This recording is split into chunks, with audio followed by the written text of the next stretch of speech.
مرحبا أيها الآباء والأمهات الكرام. سأروي لكم اليوم قصة مؤثرة للغاية حدثت لطفل صغير يدعى مالك من مدينة الشراقة.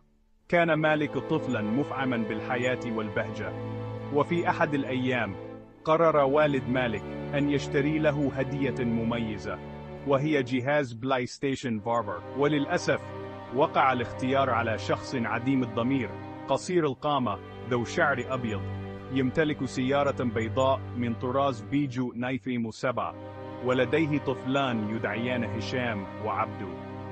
كان هذا الشخص يبيع أجهزة بلاي ستيشن مقلدة في منطقة بوزريعة، وعندما اشترى والد مالك الجهاز كان يظن أنه يقدم لابنه هدية ستجلب له السعادة، ولكن الحقيقة كانت مريرة.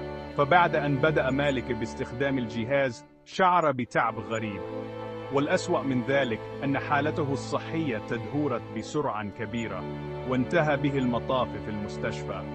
اكتشف الأطباء أن الجهاز كان يحتوي على مواد سامة، ورغم كل الجهود المبذولة لم يتمكنوا من إنقاذ حياته.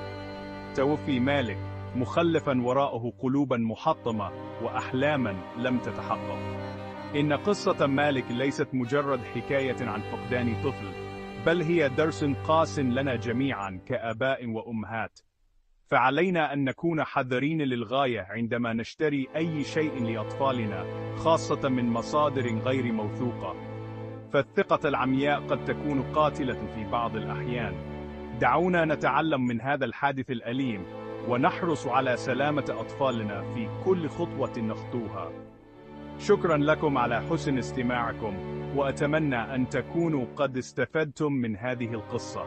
كونوا دائما على حذر وانتباه. إلى اللقاء.